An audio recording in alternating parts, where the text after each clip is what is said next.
Estamos de vuelta con Somos Cultura 24/7. Amigo televidente, para poder enderezar todos los conocimientos técnicos y poder realizar un programa como el que estamos conversando en este momento, debemos entender que es necesario empaparnos de la cultura, del sabor, del ritmo. ¿Cuáles son los orígenes? ¿Usted sabe la diferencia de un percusionista, de un baterista? O mejor dicho, ¿qué te hace preferir sobre la vía de la percusión frente a una batería? Cuando estamos hablando de elementos técnicos, estamos hablando de un desarrollo intelectual, estamos hablando de un grupo de profesionales que en el día de hoy vamos a hablar sobre un conjunto de elementos técnicos para que después usted pueda desarrollar y pueda disfrutar un gran concierto que vamos a disfrutar en el día de hoy. Y en la noche de hoy tenemos al licenciado, el señor Carlos Camacho. Muy buenas noches, señor Camacho, saludos. Buenas noches, Cristian, muchas gracias por la invitación. Feliz de estar Saludos, aquí. saludos a la licenciada Elia Ponce. Muy buenas noches, licenciada.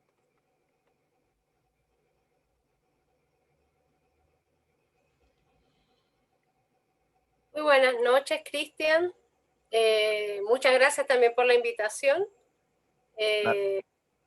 Sí, aquí estamos. Saludos, bienvenida. Por supuesto, al señor Efraín Cruz. Muy buenas noches, señor Efraín. Buenas noches, Cristian. Mucho gusto y agradecido de esta invitación.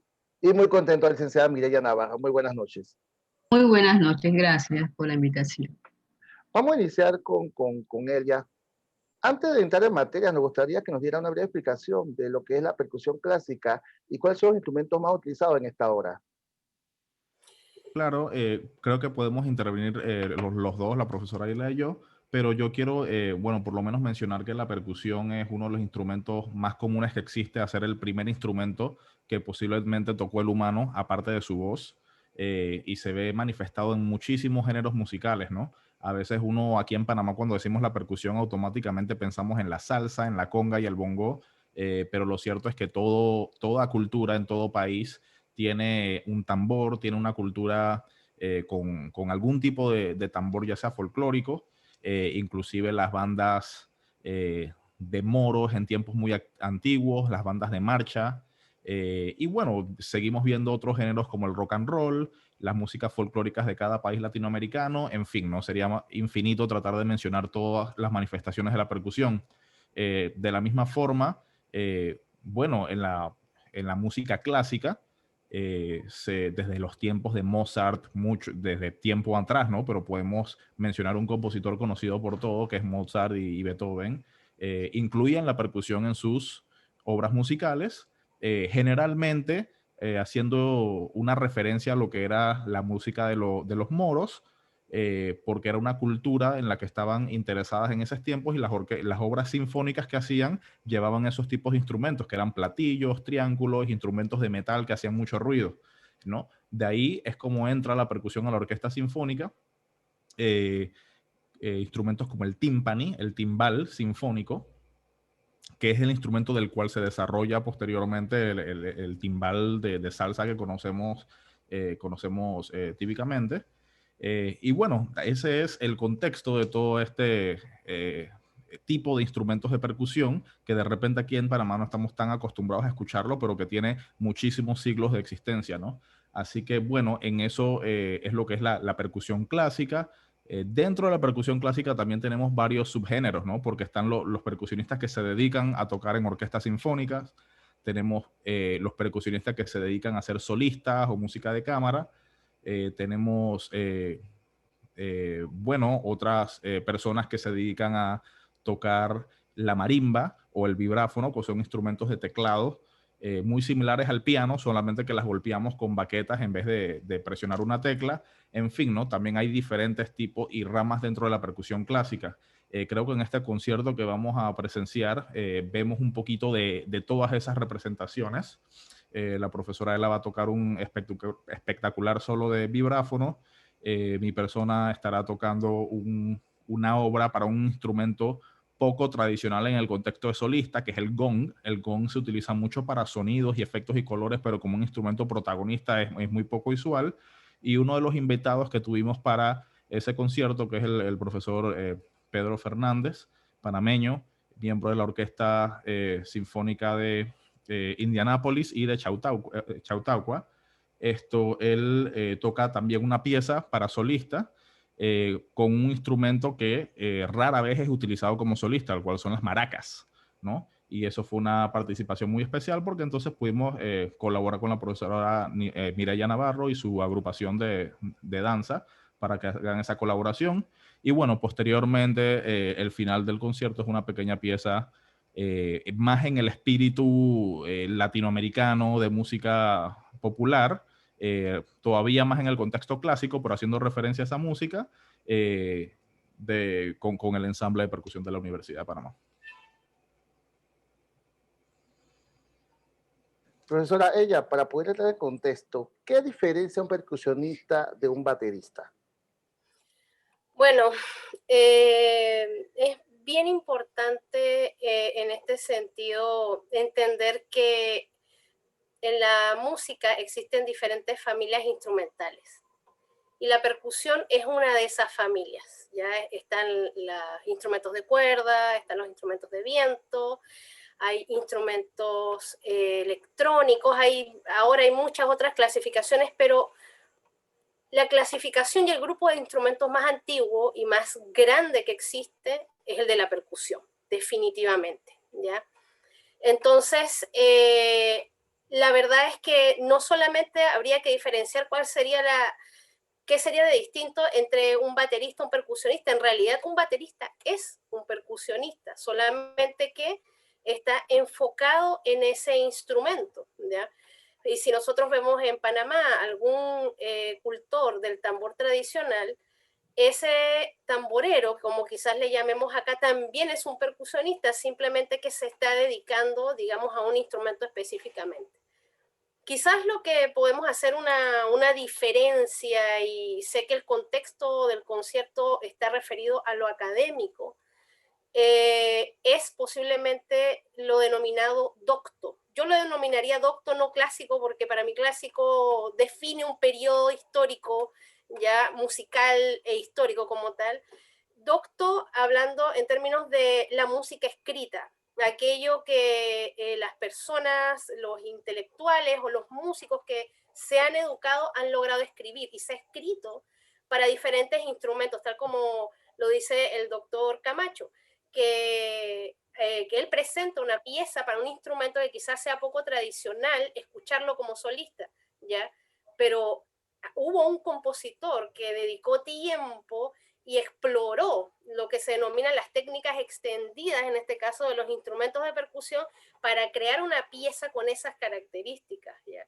Lo mismo que el solo que ejecuta el profesor Pedro Fernández, que es un instrumento que dicen las maracas, pero bueno, ¿qué puede tener de clásico o docto en este caso? Sí, hay compositores que estudian, que se dedican a explorar, digamos, las posibilidades sonoras, melódicas, musicales que tienen todos los instrumentos. Entonces, hablar de percusionistas o bateristas, en realidad es que la percusión es demasiado amplia. Quizás simplemente hagamos una excepción en el caso de mencionar el instrumento que está sonando en el momento, porque el profesor Carlos no solamente toca gong, el profesor Carlos toca un montón de instrumentos de percusión. En mi caso también, en el caso del profesor Pedro también, y es el caso de los percusionistas, que aquí tenemos algo de diferencia con otros instrumentos, que debemos abarcar, digamos, una gran cantidad de instrumentos de diferente índole, de sonido determinado y de sonidos indeterminados. Gracias, la verdad que indudablemente es importante lo que nos están informando. ¿Por qué? Porque el concierto que vamos a disfrutar ahora es un concierto dinámico, un concierto en donde uno se puede sentar a disfrutar, a escuchar buena música. Pero el tema de los instrumentos y lo que ustedes están explicando es fundamental, porque este es el preámbulo para que la gente entienda todos los conceptos porque simplemente decimos, estuvo muy bueno el concierto. Pero ahora, con la explicación que ustedes nos están dando, ahora dice, ok, ya entiendo algunos de los conceptos. Pero una pregunta para el profesor Efraín, que la verdad que usted es el director de la banda académica, y quisiéramos que nos hablara un poquito más sobre esta agrupación universitaria. ¿Por qué? Lo que salvó la pandemia fue la música. Lo que salvó todo lo que es este confinamiento fue el arte. Danza, música, teatro, el arte dio la cara por todo lo que es la pandemia, porque cuando la gente estaba desesperada fue a buscar arte, fue a buscar cultura. Pero, profesor Efraín, ¿cómo está compuesta toda esta academia? Usted siendo el director de esta banda académica, ¿nos puede comentar un poquito de la trayectoria de esta agrupación universitaria para poder entender todo este concepto y estos destacados estudiantes y profesores que forman parte de esta agrupación?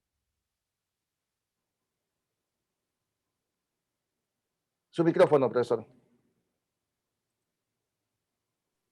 Ya, ahora sí. Académica, porque está compuesta por los estudiantes de la Facultad de Bellas Artes del Departamento de Música. Encierra a los estudiantes de percusión, encierra a los estudiantes de viento madera, los instrumentos de viento metal y algunos, muy pocos, de cuerdas. Pocos porque últimamente ya se está desapareciendo el nombre ese de banda. Ahora le llaman, en algunos lugares, le llaman orquesta de viento, porque están agregando contrabajo y están agregando violonchelos, ¿no?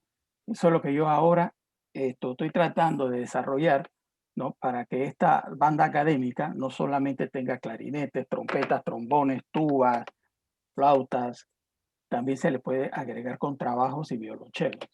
De ahí entonces algunos se expresan de la siguiente manera, que es una banda sinfónica.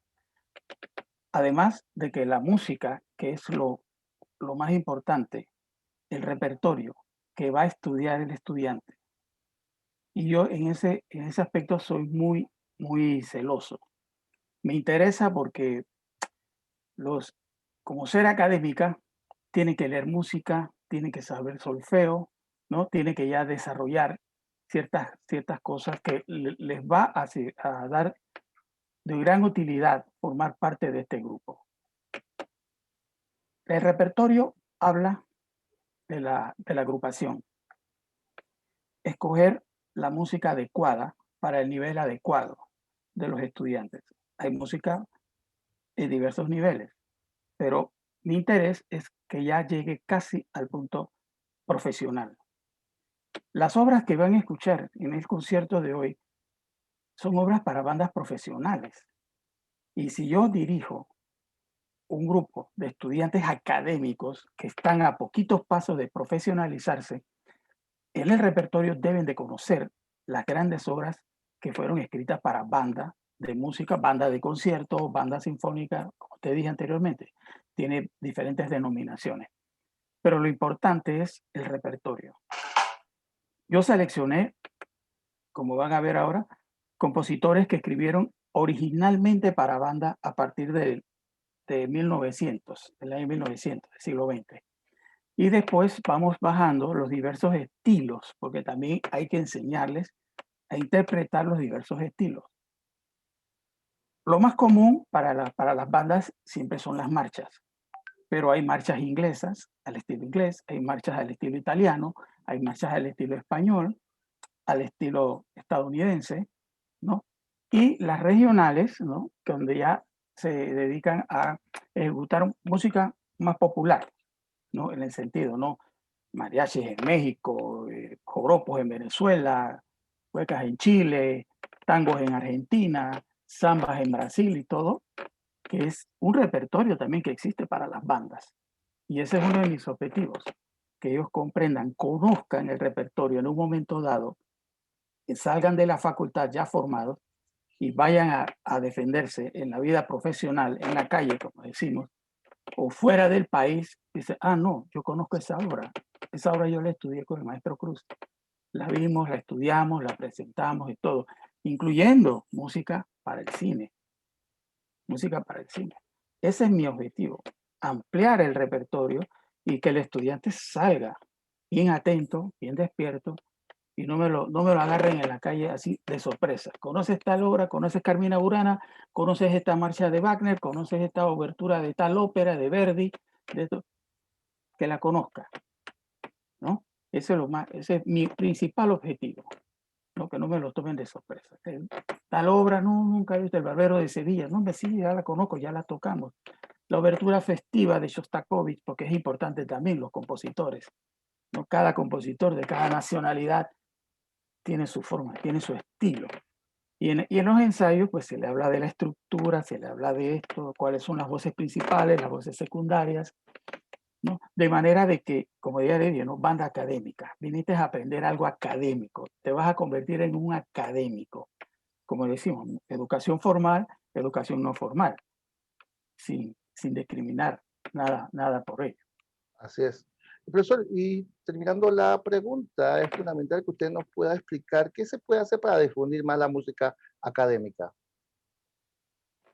Bueno, para eso están los conservatorios y está en la universidad, está en la facultad. Bien, ya existe en Panamá un bachillerato en Bellas Artes, en las 4 manifestaciones: danza, música, pintura y teatro. Un bachillerato, o sea, 4º, 5º y 6º año. De manera de que ellos, cuando ya terminen su bachillerato, van en pos de una licenciatura. Ya entran con cierto grado de conocimiento de lo que voy a hacer. Y eso es lo que, te lo digo muy alegremente, ha engrosado, ha aumentado la matrícula tanto en las escuelas del ex-INAC, ¿no? Como las de la facultad. La matrícula se nos ha disparado.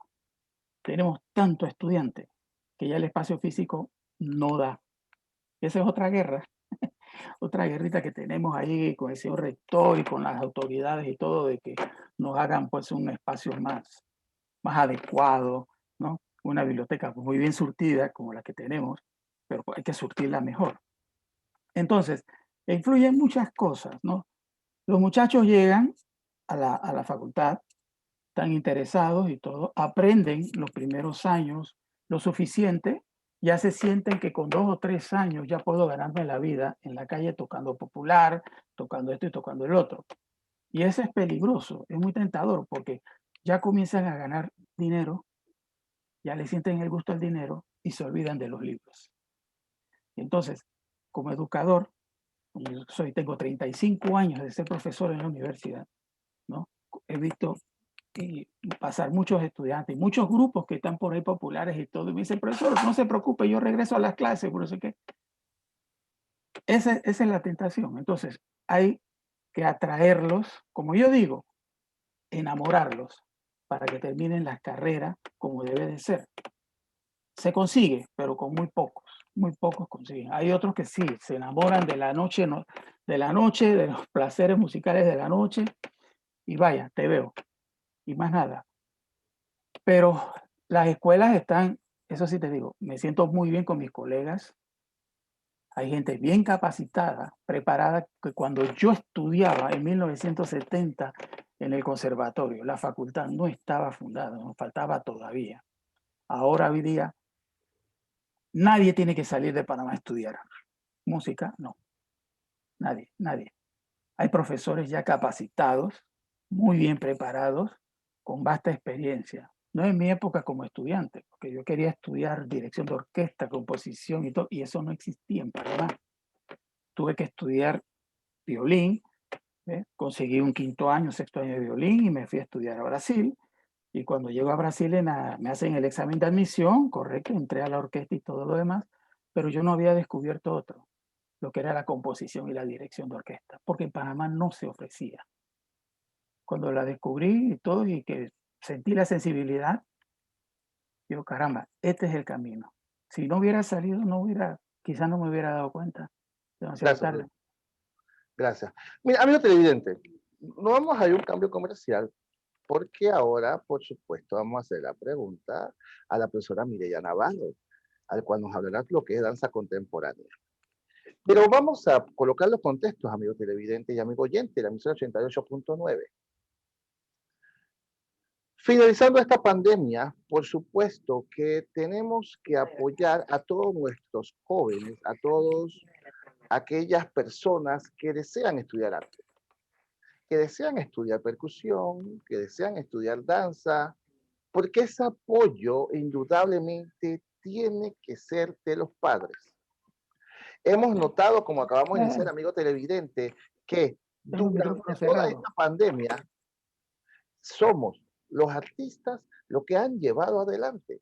Pero cuando aprendemos y escuchamos este gran grupo de profesionales de lo que han desarrollado, tenemos que estar conscientes, amigos televidentes, de que los estudiantes están en perfecta mano. Porque el conocimiento que aquí se está desarrollando y la forma de expresar con pasión de lo que aquí lleva, no solamente nos tenemos que quedar en, fui al concierto, ¿qué tal me pareció el concierto? Muy bonito, muy bueno. No, no es necesario, amigos televidentes. Tenemos que apoyar a cada una de las expresiones artísticas. Porque lo que estamos escuchando, amigos televidentes, es que este país tiene excelentes profesionales en todas las ramas. Lo que falta ahora es el apoyo. Porque me parece injusto, amigo televidente y amigo oyente, que cuando ya finalicen las fases esta y podamos volver a la famosa nueva normalidad, y usted escuche que van a hacer una actuación, un evento, no vayamos a apoyar. Porque el trabajo que realizan estos grandes profesionales es arduo, es difícil, es día tras día. Por eso es que lo estamos conociendo cada día más, porque tenemos que apoyar todas las actividades. Pero bueno, antes de irnos al cambio comercial, la pregunta a la profesora Mireya. Danza contemporánea. ¿Nos puede dar una explicación mucho más amplia sobre este concepto y qué debe hacer un bailarín para estar en danza contemporánea? Muy buenas noches, profesora Mireya. Muy buenas noches, gracias por la invitación. Bueno, nosotros comenzamos con la danza, ¿verdad? Moderna, y inclusive empezamos con esa importancia de entender el cuerpo. Entonces el cuerpo comienza a codificarse, ¿no? Comienza a tener líneas y lineamientos del perfil de la danza, donde van cambiando los roles por medio del énfasis, ¿no? De la danza. La danza contemporánea viene a cambiar el cuerpo del bailarín y su forma de moverse. Antes bailábamos muy lineales, con muchas líneas en el cuerpo.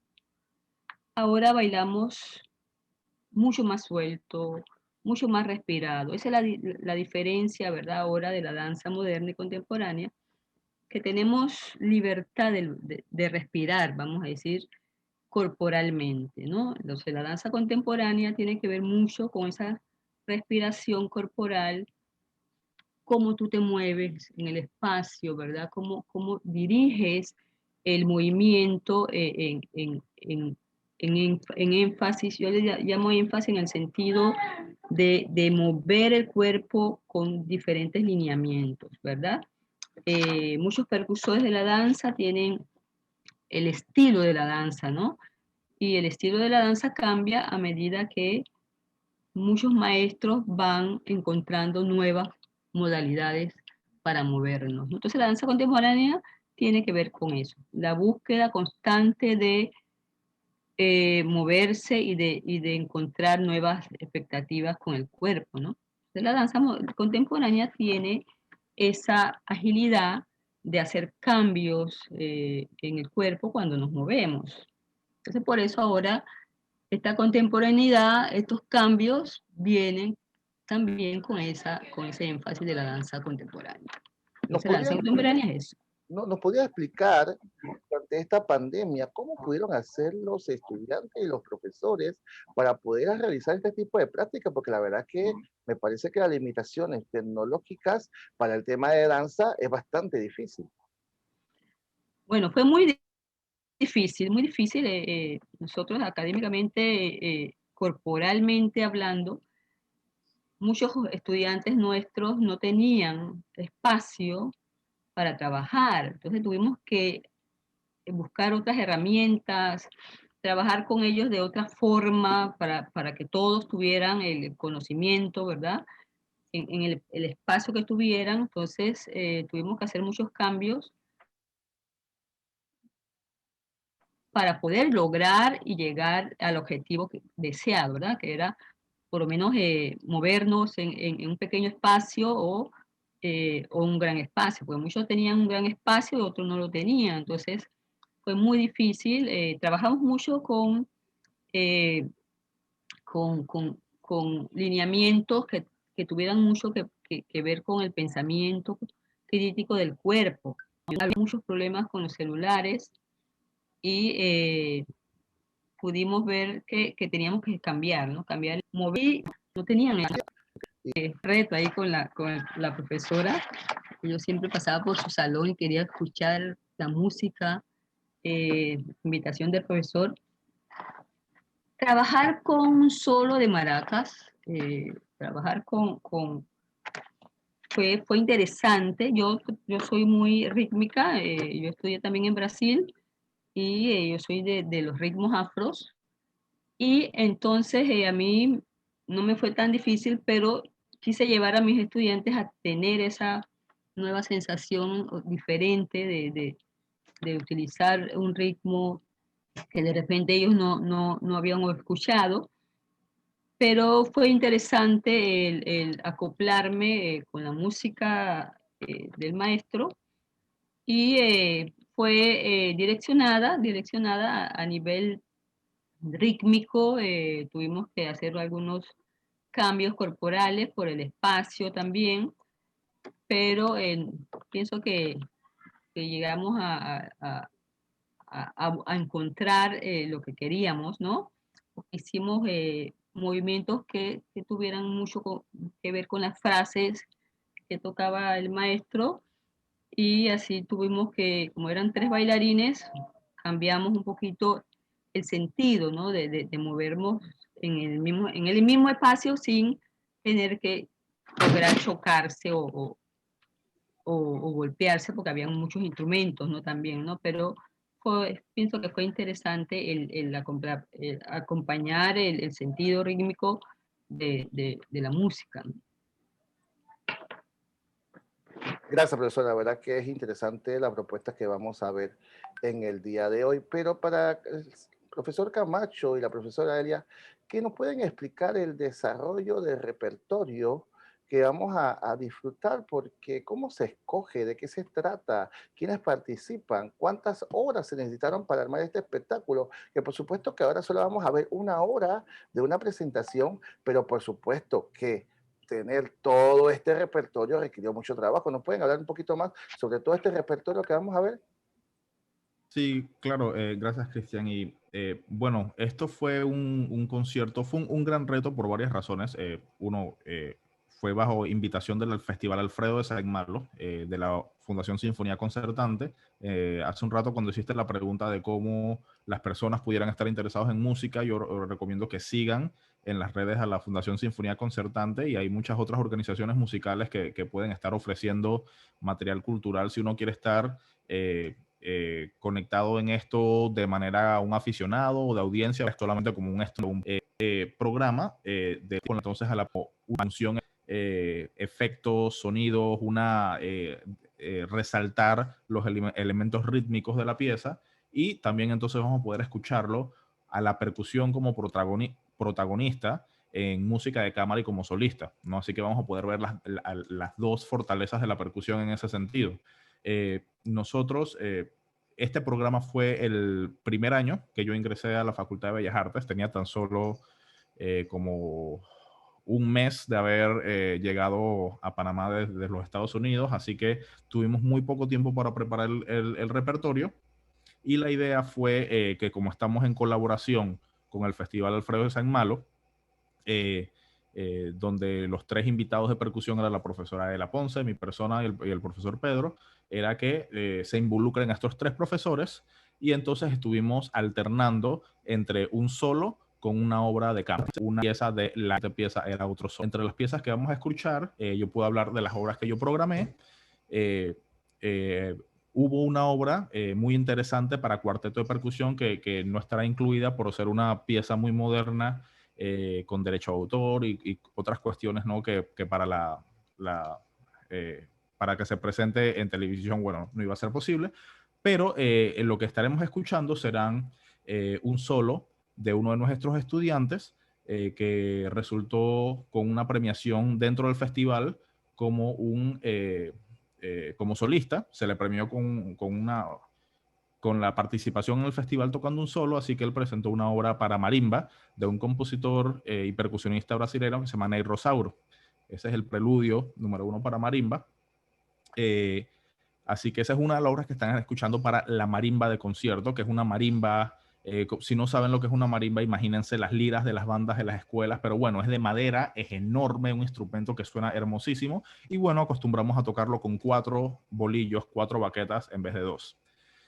También estaremos escuchando el solo para el gong que mencionamos, que es una pieza que se llama Under the Sun, Debajo del Sol, por un compositor que se llama Daniel Harrison, un colega, amigo mío, y él colaboramos en la confección de esta pieza. Él compuso esta pieza especialmente para mí. Y bueno, claro, el reto para ese compositor era poder explotar todas las posibilidades que tenía este instrumento, el tam-tam, que es el gong que utilizamos en la orquesta sinfónica, y es un instrumento que, bueno, generalmente lo golpeas con la baqueta y te hace el sonido y ya, ¿no? Pero bueno, nosotros decimos, mira, si yo agarro diferentes tipos de baquetas, puedo crear diferentes sonidos, y si yo combino esos sonidos, entonces puedo crear una atmósfera y melodías interesantes, ¿no? Así que de eso se trata esa pieza. Cuando la están escuchando, pueden apreciar que es un solo instrumento y la variedad de gama, la gran gama de sonidos que se produce de esa pieza, ¿no? La otra obra que se estará tocando, hablaré en nombre del profesor Pedro porque no está aquí presente, es una obra para maraca en el estilo venezolano, del joropo venezolano, escrita por un compositor mexicano. Así que esta pieza, el temazcal, es una pieza que utiliza las maracas como solistas con un acompañamiento de una pista electrónica, ¿ok? Y lo importante a decir es que la música clásica es una música que siempre tenía el mismo tipo de práctica. Todos los compositores escribían con ciertos parámetros comunes, pero a partir del siglo XX estas prácticas empiezan a volverse más diversas y cada uno está buscando nuevos elementos y que la música no suene tan monótona, por decirlo así.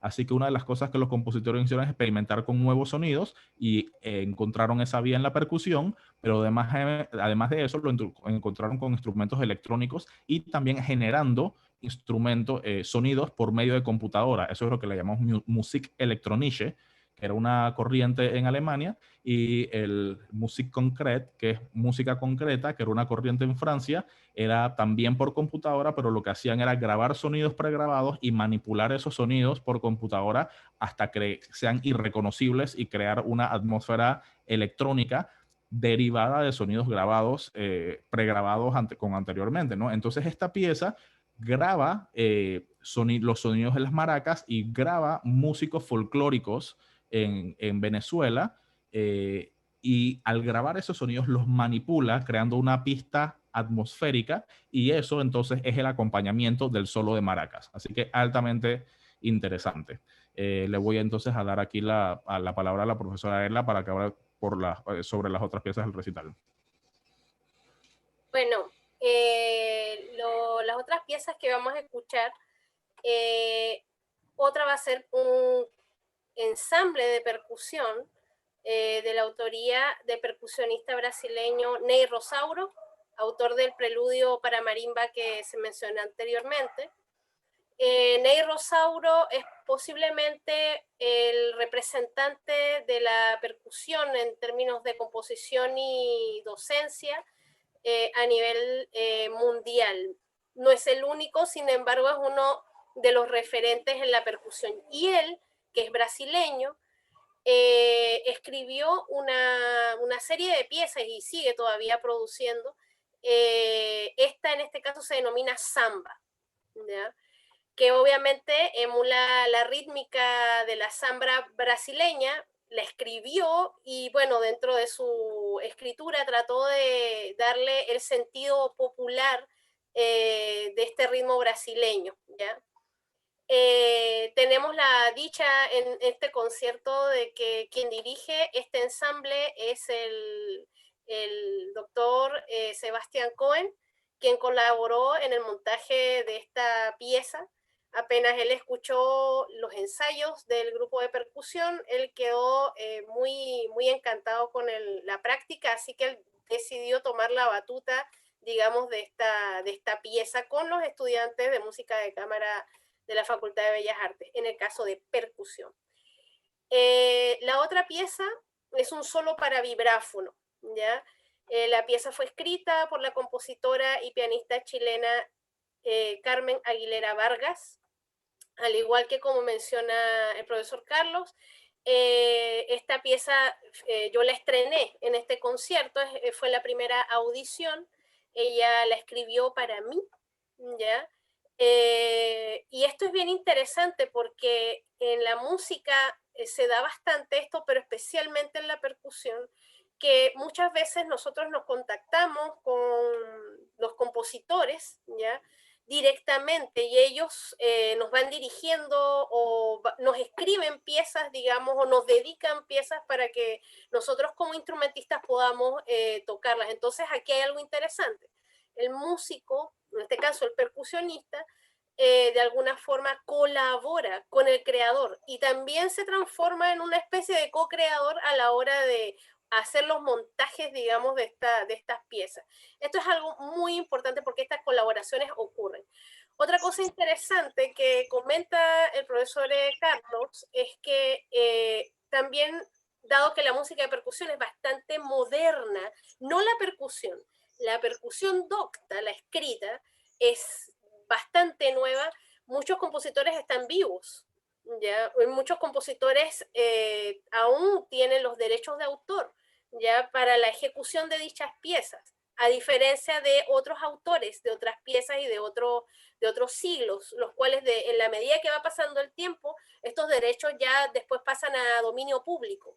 No es el caso de la gran mayoría del repertorio de percusión. Tú debes comprar la música, tú debes establecer para qué vas a tocar las piezas, ¿ya? Esto es muy interesante porque también existe una cultura, digamos, de respeto intelectual, digamos, desde el punto de vista de interpretación, ¿ya? Y creación. Entonces, lo que vamos a escuchar a continuación en percusión es un reflejo básicamente del trabajo de la música de percusión docta y en este caso en la Facultad de Bellas Artes de la Universidad de Panamá.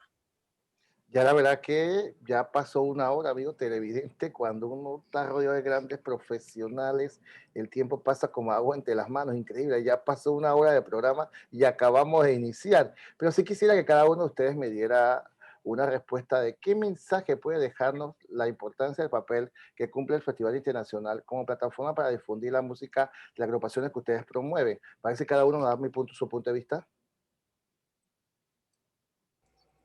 Gracias. Bueno, brevemente creo que ya hablé un poquito sobre eso, pero el Festival Alfredo de Saint-Malo es uno de los festivales de música clásica, docta, erudita, como la quieres llamar, con más tiempo en este país. Ya tienen muchos años de estar realizando este festival y su labor es de mucha importancia al estar no solamente promoviendo la música clásica en Panamá, sino también teniendo un componente de educación muy fuerte. ¿Okay? No es solamente producir conciertos, pero también poder llevar oportunidades a los jóvenes para que puedan fortalecer sus estudios musicales. Como lo dice el profesor Cruz, hoy en Panamá ya tenemos muchísimos profesionales preparados y como en mi caso, las personas de mi generación, el Festival Alfredo de Saint-Malo fue realmente algo a agradecer por eso, ¿no? Fuimos un producto de ese festival, asistiendo a los conciertos, tocando de sus orquestas y recibiendo clases en esa agrupación. Así que ellos siempre están produciendo una programación muy interesante, no solamente en el festival, pero durante todo el año. Si alguien quiere estudiar música, no a nivel profesional, pero bueno, porque es un chico más joven, la Fundación Alfredo Sinfonía Concertante de Panamá también tiene un programa educativo, una escuela donde uno puede participar y estudiar durante el año. Y bueno, si quieres nada más hacerlo como aficionado, perfecto. Y si quieres en un futuro ingresar a un programa oficial, formal académico, también es un programa que te prepara perfectamente para eso. Profesor Bueno, Celia. perdón, rápidamente afirmar las palabras del profesor Camacho. agradecer, digamos, la existencia del festival, de la continuidad del mismo, y no debemos olvidar que la música es el reflejo, digamos, de la sociedad, y no todo es solamente lo que nosotros vemos en los medios de comunicación. Para que nosotros estemos aquí hubo un esfuerzo de generaciones anteriores, y yo solamente voy a mencionar, el profesor Efraín Cruz fue profesor mío en la época en que yo estudiaba. Entonces, aquí hay un reflejo y una continuidad del esfuerzo del profesor Efraín y de tantos otros docentes y escuelas existentes en Panamá. Y el festival forma parte de esas instancias, así que hay que darle apoyo a estas iniciativas. Profesor Efraín. Bien. Como paso por paso, como una escalera. En mi época de estudiante, en la década cuando yo ingresé al conservatorio en 1970, tenía 15 años y me convertí en mayor de edad a los 18, a los 20 viajé a Brasil. Regresé 7 años después. No existían campamentos musicales. De repente, la Asociación Nacional de Conciertos, ¿no?, con la presidencia del señor Terence Ford, presidente fallecido, que en paz descanse, tuvo la idea de hacer campamentos musicales. ¿Ok? El Saimalo es producto de esos campamentos, porque a esos campamentos iba yo como profesor, íbamos otros profesores, iba el doctor Camacho, iba el mismo Casal, que es uno de los enlaces fuertes del festival, él con todos sus hermanos. Y toda esa generación que tú ves ahora, que forma parte de la Sinfónica y todo, iban a los campamentos. Existían campamentos. ¿Cuál es la cumbre de esos campamentos? Festival Saimalo. Toda una escalera. Creo que vamos bien, vamos bien. Hay que tener resistencia nada más. Eso es todo. Profesora Mireya. Bueno, como soy de danza, yo también quiero que la danza sea siempre invitada. Pienso que el proyecto es muy bonito, muy hermoso, pero también necesitamos que la danza también esté allí, esté presente, como estuvieron hoy presentes en Vía España. Estamos con el problema dancístico de muchos bailarines que no tienen tampoco que comer.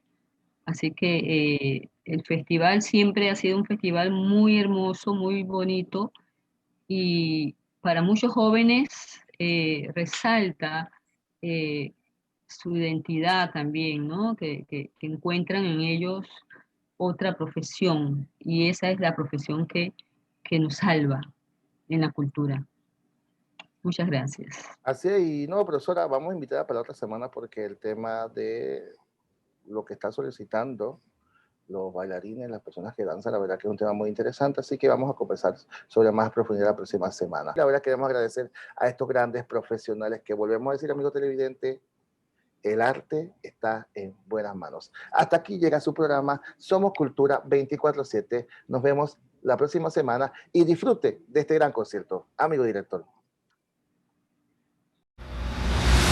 Hemos presentado Somos Cultura 24/7.